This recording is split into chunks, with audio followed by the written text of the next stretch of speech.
Fancy seeing you here. You know, I was just in the mood to pop on over to Reddit and see what indie comics content is going on over there. Because there's just so much goddamn comic and graphic novel content on Reddit. Subreddits on Batman, the Avengers, all the general popular stuff. But I'm more curious about the indie corners of this land. Fun fact, Reddit is not actually a place I've thrived. I made an account when my first Kickstarter was gearing up for launch as a way to help promote things. And Reddit was having none of that. I was pushing out my shit way too much, just constantly trying to advertise. One might call that spam. Actually, one did. Reddit. They banned me. They fucking banned me. So I haven't really been back in a while. I'm just going to freeball it and type in indie comics and see what comes up. What is an indie comic? Talk about starting at level 0. But if we had to start somewhere, I guess this is a pretty good place. Whenever I hear people talk about indie comics, I hear people mostly refer to anything non-Marvel DC. But I doubt that's what indie simply is. No, I mean, okay, fair. That is a good question. Actually, I want to think of my own definition before reading the replies, just to see if I'm in tune with the comics masses. Indie means independent,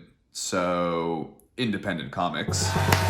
Nailed it. Independent comics means they are created and owned by individuals or a small team, not affiliated with bigger companies that would handle the funding, the printing, the publication, the promotion, all the tough shit that you need to do to get your comic out there. Indie is supposed to be independent comics. Let's go. Anything not part of the main companies. Some people associate them with anything not the main two. Main two being Marvel and DC. More literally, it would be independent comics, not attached to a major publisher. Self-published stuff, small print companies, etc. Instead, indie usually refers to stuff that is outside of the big two, Marvel, DC publishers. That is the broadest definition that is most widely accepted. And there we go, definitions are aligning. Looks like I'm a little more on top of it than I gave myself credit for. I met people who said indie is non-superhero. Sandman and Swamp Thing, specifically Alan Moore, aren't superhero comics. Okay, I've actually heard this also. People think your comic's indie if it isn't a cape story. So we're just going to give that whole genre to them because they got there first? You want to play by Manifest Destiny rules? That's lame. That would be like, I couldn't do Blood in the Land with its action apocalyptic vibe because The Walking Dead got there first and just devoured the genre. Devoured? See what I did there? Nah, it's dumb. I have a fun superhero story I want to tell someday, so I simply refuse to give that up because two guys are doing it the most. Notice I did not say best. That's a surefire way to spark some drama. A lot of the time people use indie, they actually mean creator-owned. The writer, and sometimes but not always the artist, owns the rights to the book, receives the majority of the profits, and therefore has final say in any adaptations, merchandising, or continuation of the characters contained in it. This reply is actually dead on the money though, with the whole creator owns the rights and has final say and stuff. I think that's one of the biggest pros why me and so many other creators are just so gung-ho about staying independent. It could be stressful and confusing, sure, but you're the captain of your own ship. Hell, some creators out there are trying to run a whole armada, and it's really fulfilling to be able to dock those ships to port how you want. I think I'm losing it on the whole ship metaphor, but what I'm trying to say is being able to create and execute your own story how you want, and then portraying and marketing it out into the world how you want. That rocks. All right, let's get into a real doozy of a question. What would you consider the best indie comic?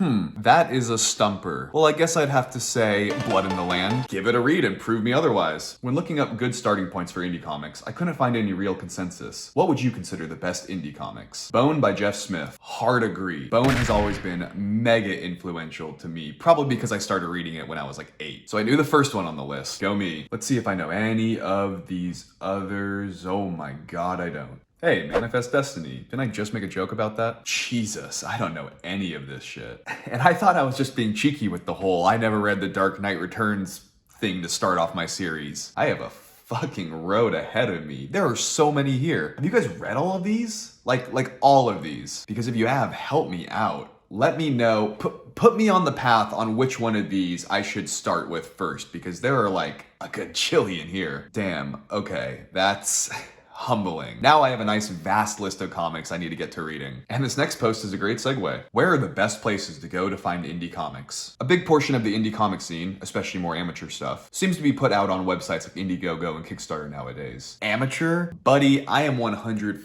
fucking percent professional. I'm so professional, I use foolproof marketing tactics like this. Buy blood in the land, buy blood in the land, buy blood in the land. That one's a staple. No, I don't actually think amateur is meant to be insulting. We're all amateurs here. It's okay. Every comic store has a section or box of self-published comics and zines. Zine is not Vine for Generation Z. They're just like really small, thin, magazine-style comics. Whenever I travel, I try to stop by a shop and pick up some locally published comics. Always able to find some cool stuff, and since it's not as popular, you can find some old titles. I actually really like that idea. I might try and follow in this person's footsteps whenever I'm traveling. Do indie comics tend to have better stories and art compared to the more mainstream comics from DC and Marvel? Not in particular. Top talent will do big two and independent work, and independent books will also have a plethora of more amateur and upcoming talent, as well as more prestigious and renowned creators. So it's really a mix. Look, I know that calling something amateur isn't meant to be condescending, but then you pair it up as the parallel to words like renowned or prestigious. I think that's just what it is for me. Assuming by indie you mean anything that's not published by DC or Marvel, or based on corporate IP. That term covers a huge and diverse amount of stuff, inevitably including a lot of trash. Zing! However, what I will say is that if I list my favorite comics, the vast majority are indie. And if I list the comics I think have the best art, they all are. Okay, they had us in the first half, I'm not gonna lie. Not heard a single iconic storyline from indie comics? Sheesh. Based Funny Valentine?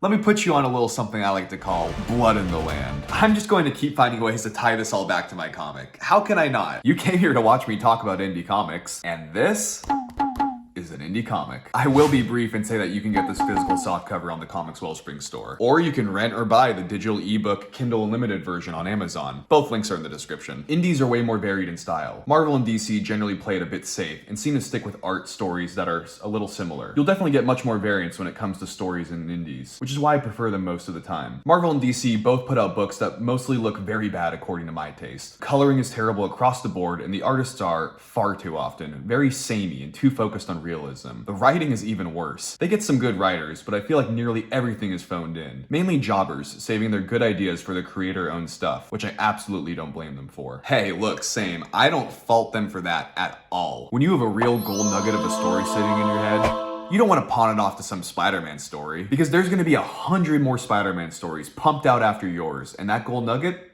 gets lost in the sauce. Unless that storyline gets adapted into the next big blockbuster.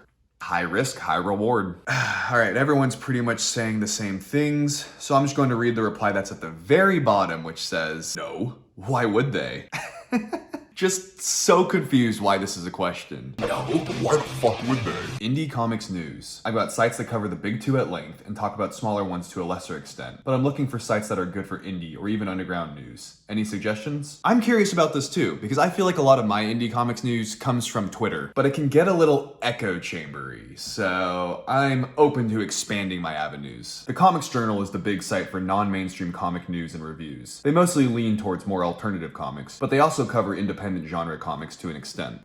What's the difference between alternative and independent? Good question, Dark Walrus. I would say alternative comics refers to a specific approach to comics, doing something quite deliberately different from the mainstream, whereas independent just refers to any comic put out by a relatively small publisher. Major publishers can definitely put out alternative comics. In practice, Marvel and DC don't. These are smaller publishers that put out work that's basically conventional in approach, and that fits neatly into genres like fantasy, sci-fi, or horror. Okay, then riddle me this. Anthologies. I can't think of any mainstream comics doing the anthology style, but they are abundant on Kickstarter. Seriously. You throw a rock at comics Kickstarter, you're going to hit an anthology. So does that make anthologies the Kickstarter mainstream? Or are they talking about mainstream stuff like what you would find on Barnes & Noble? And I'm only saying Barnes & Noble because what other big bookstores are there? Borders? That shit's closed. Alright guys, that's it for today. There's still a lot on here that I haven't seen, so more videos like this to come.